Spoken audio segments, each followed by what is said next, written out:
Legendary shot.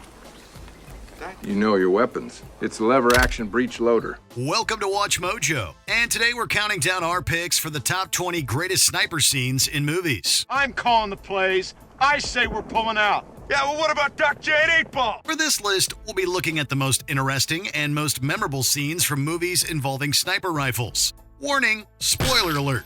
Which of these scenes is your favorite? Let us know in the comments below. Now, let's count it down. Number 20. Rescuing Phillips, Captain Phillips. On April 12, 2009, Captain Richard Phillips of the Maersk, Alabama was rescued from 3 Somali pirates. All 3 were killed by Navy SEAL snipers. This harrowing rescue is thrillingly dramatized in the climax of Captain Phillips. Sir, ribs are headed inbound to the lifeboat. Halliburton and Boxer are standing by for your orders. It's an enticing sequence, both impeccably acted and richly shot, with shaky cam and claustrophobic angles. The situation itself is incredibly exciting, as the snipers are forced to deal with suboptimal distances, a rocking lifeboat, a panicking Phillips, and erratic pirates. The scene also has a fantastic ending, with the stopping tow sending the 3rd pirate into the window. Stop the tow. Roger, stop the tow. Execute. It's an extraordinary climax of an extraordinary film. Number 19. The Sniper, Full Metal Jacket. One of the quintessential Vietnam films, Stanley Kubrick's Full Metal Jacket also contains a stellar climactic sequence. Okay, listen up.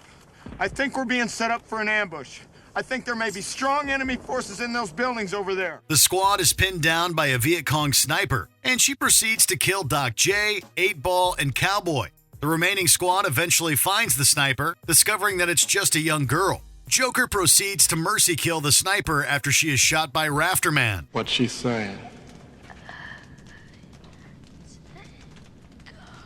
She's praying. The entire sequence is utterly horrifying and revelatory, which is typical of Kubrick, complete with tense pacing and some fantastic set design. The final act was filmed at London's Beckton Gasworks, and it makes for a highly memorable location. It looks like hell on earth, which is essentially what Vietnam was. Number 18. Mr. X, Wanted. Well, no one ever said that Wanted was realistic. It's impossible. A lot of things for you weren't possible before today. A character named Mr. X takes out 4 snipers by flying through the air and curving bullets around obstacles. It's all very silly, but at least it looks really cool. But then Mr. X goes down himself, taken out by a rogue assassin named Cross. They were just the decoys. Goodbye, Mr. X. The movie then displays its originality by reversing the action and showing the nonsensical path of the bullet, which was fired from miles away. Absolutely none of it makes any literal sense, but that's exactly what makes Wanted, and this scene in particular, so much fun to watch. Number 17. The Glass Elevator Kill, Violent City. Released in 1970, Violent City is a kind of mix between hard-boiled films and spaghetti westerns, starring action movie star extraordinaire Charles Bronson. Weber sent you.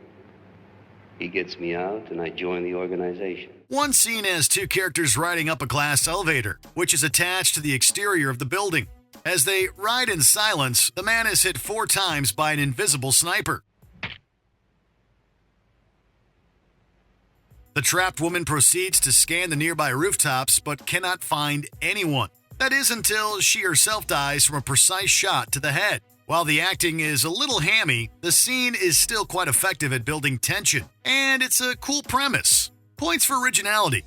Number 16. The Passing Train, Gemini Man. This movie gives Wanted a run for its money when it comes to ludicrous sniping. In this outlandish scene, Will Smith's Henry Brogan shoots a bioterrorist on a moving train. Clear. Confirm. Confirmed. Clear. Go to green. Brogan lies down, fiddles with the rifle's knobs, makes some calculations, and is informed by an inside man that the train is traveling at roughly 150 miles per hour. He proceeds to shoot ahead of the speeding train so that the terrorist's head eventually meets up with the bullet.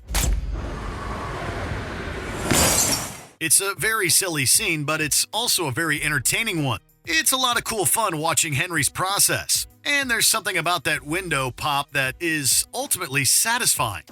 Number 15. Killing the Rebel Leader, Sniper. What better movie to display fun sniper scenes than a movie actually called Sniper? Tom Berenger stars as Tom Beckett, a master gunnery sergeant who is sent to kill a rebel leader in the jungles of Panama. Got the Chief Designer sunglasses. You sure that's him? I'm reading his rank and name tag. This one is quite an interesting scene, as much of it is dedicated to Beckett's scope. The viewers are given Beckett's point of view, seeing the action through his scope, while the spotter gives out information. Anyone watching will be holding their breath as Beckett zeroes in. So powerful is the scene's prolonged tension. The sound design is also notable, with the loud and relentless sounds of the jungle slowly escalating to a near unbearable breaking point.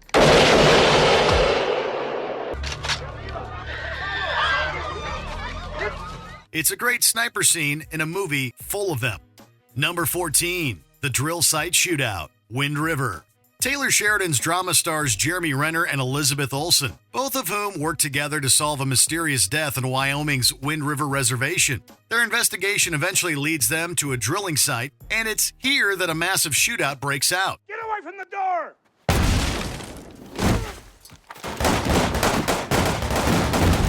Olsen's Jane Banner is injured in the attack, but just as she's about to be executed, the guard is killed by Renner's Corey Lambert. Damn it, the women out here are spunky.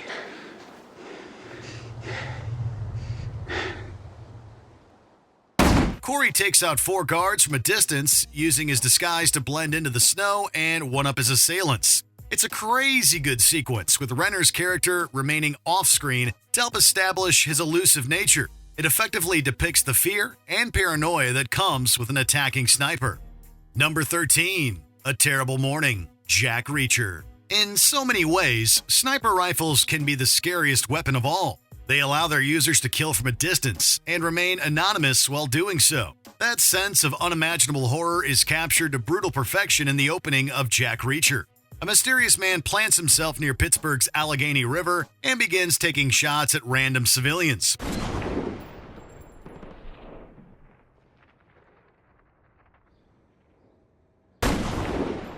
It's a horrifying sequence made all the worse owing to its sound design. Viewers hear nothing but the loud shots and the calm breathing of the man. The lack of cinematic flair lends to the scene's realism, and it conveys an oppressive atmosphere of paranoia. Number 12, Assassination Attempt, The Day of the Jackal. Snipers don't have to be successful for a scene to turn out well. Based on Frederick Forsyth's novel, The Day of the Jackal concerns the titular villain's attempt to assassinate French President Charles de Gaulle. Over what range will you fire? I'm not sure yet, but probably not more than 400 feet. The tension throughout the climactic sequence is extraordinary, as the entire film has been building to this sequence. The scene is drawn out with unbearable intensity, with the jackal preparing his shot, the police rushing in to stop him, and de Gaulle presenting medals on the street. It's an expertly edited convergence of characters and storylines, and it all unfolds with incredible verve. Number 11, Sniping the Bucket, Quigley Down Under. Starring Tom Selleck as Matthew Quigley, Quigley Down Under is a solid little western about an exceptional sharpshooter. Quigley owns a modified rifle that allows him to hit long-distance targets, and he shows off his talents in one of the movie's most memorable sequences. Usual barrel length's 30 inches. This one has an extra 4. It's converted to use a special 45 caliber 110 grain metal cartridge with a 540 grain paper patch bullet. Elliot Marston has a bucket placed impossibly far in the distance, and it appears as little more than a speck on the horizon. Quigley steps up, and amid everyone's disbelieving glances and mumbles, nails the bucket 3 different times. Are you quite certain, Mr. Quigley, that you wouldn't like the bucket a bit closer?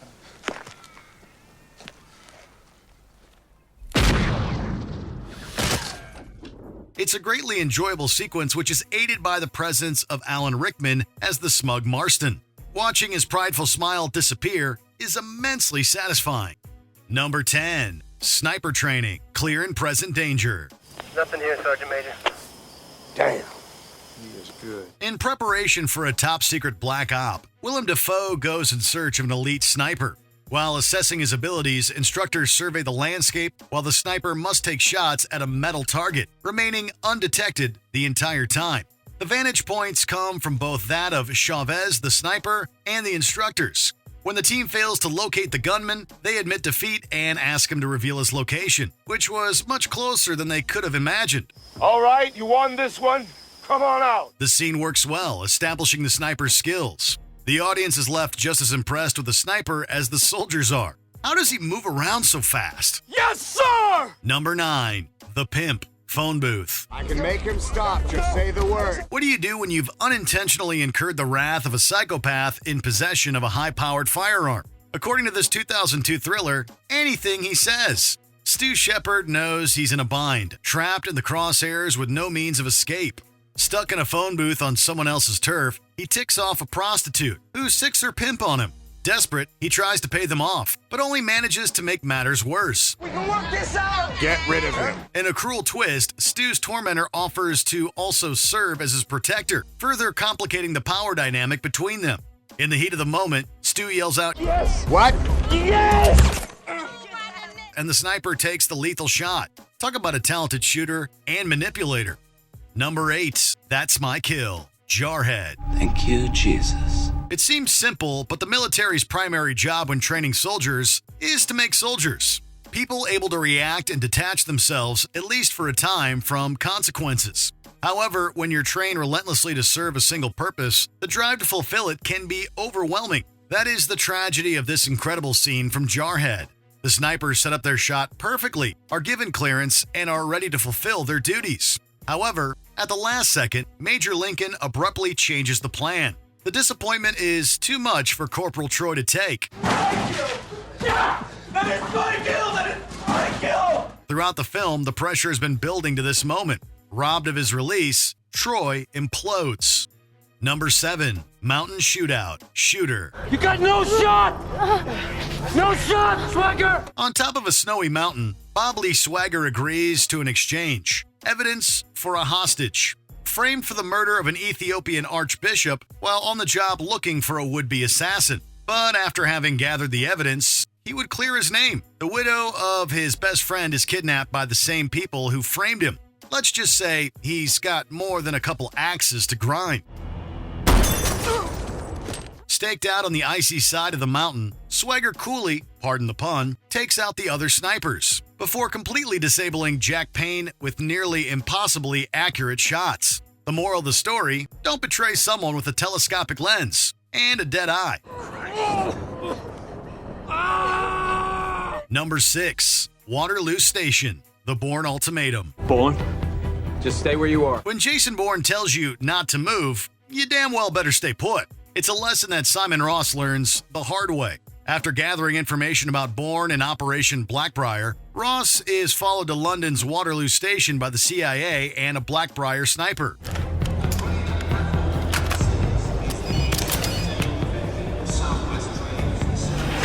Bourne, who's planning to meet with Ross, soon realizes, as the audience already knows, that something is wrong. A sniper has the drop on Ross. Just as the tension reaches a fever pitch, Ross panics and tries to make a run for it, ignoring Bourne's advice. The end result? A very public execution. Number 5, Opening Assassination, The Gunman. Stand by, stand by. I have control. Jim Terrier, an ex-Special Forces soldier, is hired to take out the Congo's Minister of Mining, who has declared his intention to renegotiate mining contracts with various multinational companies, much to their displeasure. As the minister's armored SUV makes its way down the street, Terrier lays in wait. Despite the darkness and the moving target, Terrier takes the shot, killing not just the minister, but his bodyguard in the front seat as well. The scene is shocking as a result of both its brutality and brevity. The sudden carnage leaves the audience breathless, proving that it isn't necessarily a long buildup that brings us to the edge of our seat, but timing. Tango 1 down. Lift off. Lift off. Number 4, Pinned Down, The Hurt Locker. Same guys? Yeah, that's them. Stopping to aid a group of security contractors, the Explosive Ordnance Disposal Unit takes a breather away from the tense chaos of war. This respite is short-lived, though, as the crack of a sniper shot rings out and an ambush begins. Using the contractor's .50 caliber rifle, James spots Sanborn's shots as the team struggles to get through this long-distance firefight. No, Sanborn, don't go up there. In a moment of genuine leadership from James, Sanborn is able to engage the enemy targets, making a few long-distance kills. Working as a team, the unit survives. Got him. Number 3, Tower Sniper, Saving Private Ryan. Take this goddamn kid! While making their way through the destroyed French town of Neuville, Captain Miller's team comes across a desperate family. The father tries to ask them to protect his daughter. Private Caparzo, played by a young Vin Diesel, tries to do the decent thing. Captain, the decent thing to do is to at least take her down the road to the next town. We're not here to do the decent thing. As he and Captain Miller fight, a sniper shot cuts through them, hitting Caparzo in the chest. Miller's men scramble to take cover as a sniper duel unfolds between the German sniper in the church tower and Private Jackson, while Caparzo lays nearby, bleeding slowly to death. Help me up, I can walk. Caparzo, stay still. The scene feels personal. The sense of helplessness is palpable. Most sniper scenes by nature are detached. This one is uncomfortably intimate. It's to my dad. It's got blood on it. Number 2, the 2,100-yard shot, American Sniper. Correction is 2,100 yards out. There are many elements that can make a scene great. Sometimes it's about the emotion, sometimes it's the setup, and sometimes it's the mind-blowing display of skill. It's him. Oh, it's him. The shot alone is what makes the scene incredible. A good sniper and spotter have to factor in so many things: distance, wind, arc, and from a distance of 2,100 yards. Because the amount of time the bullet stays in the air, the rotation of the freaking earth.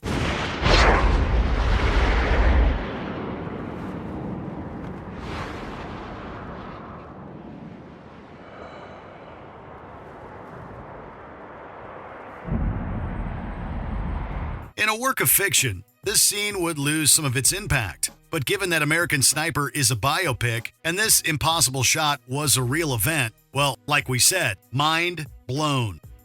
Before we continue, be sure to subscribe to our channel and ring the bell to get notified about our latest videos. You have the option to be notified for occasional videos or all of them. If you're on your phone, make sure you go into your settings and switch on notifications.